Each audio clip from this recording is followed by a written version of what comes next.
Hello and welcome to another Bad Comic Review. This time we are looking at The Terrifics, issue 5 from 2018. Now this book is of course one of the New Age of Heroes books. This is written by Jeff Lemire with art by Doc Shaner, colors by Nathan Fairbairn, Tom Napolitano on letters, cover by Dale Inglesham and Will Quintina, assistant editor Andrew Marino, editor Paul Kaminsky, group editor Marie Javins. Now I do like the cover overall, pretty cool, very dynamic, says a lot of stuff's gonna happen. Yeah, don't get used to that. Alright, so this is actually a half comic. There are a lot of giant panels and full page spreads. I think the most number of panels we have on one page is 4, and most of it seems to be 2 panels, a lot of one pages like I said. But you remember that thing in Michigan a few episodes ago in Bayport, Michigan, where there were other Metomorphos? Well, it turns out that's Algon, the ancient elemental man, and he is free, and he captures Metomorpho after a somewhat of a fight and takes him down to this cavern where he is shown the Orb of Ra, and this guy says that he's free now and that Metomorpho is now the new guardian custodian of the element world. So that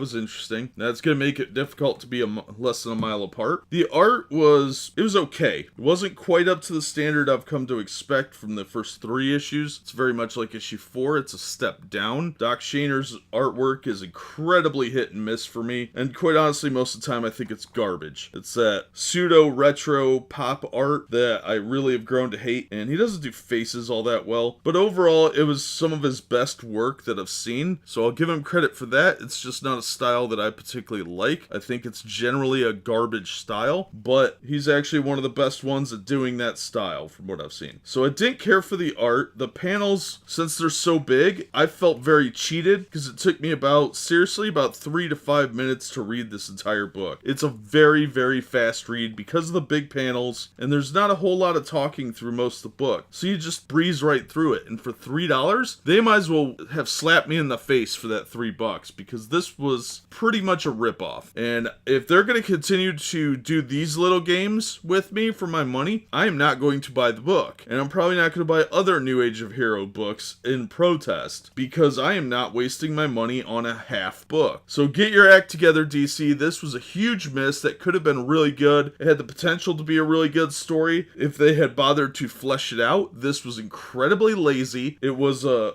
concept that was not realized, and they just were like, we'll just make it an artsy book. Well, if they want to do that, they're not going to get my $3. The art was not that good. It's not worthy of $3, and it was lazy on its very face, and there's no getting around it. So I would actually recommend this book if you could find it for $1.50 or less. Wait till it's in the cheap bin. I do not support this kind of laziness, especially from DC. We've come to expect much better from them, and this is the type of crap I would expect Marvel to pull. I will give them credit for the paper being good quality, and that's it. Everything else about this book was a complete scam and a massive letdown from a book I've come to really enjoy, and if they're going to keep this up, I'm dropping it. That'll do it for this one. As always, thanks for listening and supporting the channel. If you like the video, consider hitting the thumbs up and subscribing so you don't miss any future episodes, and we hope to see you on the next one.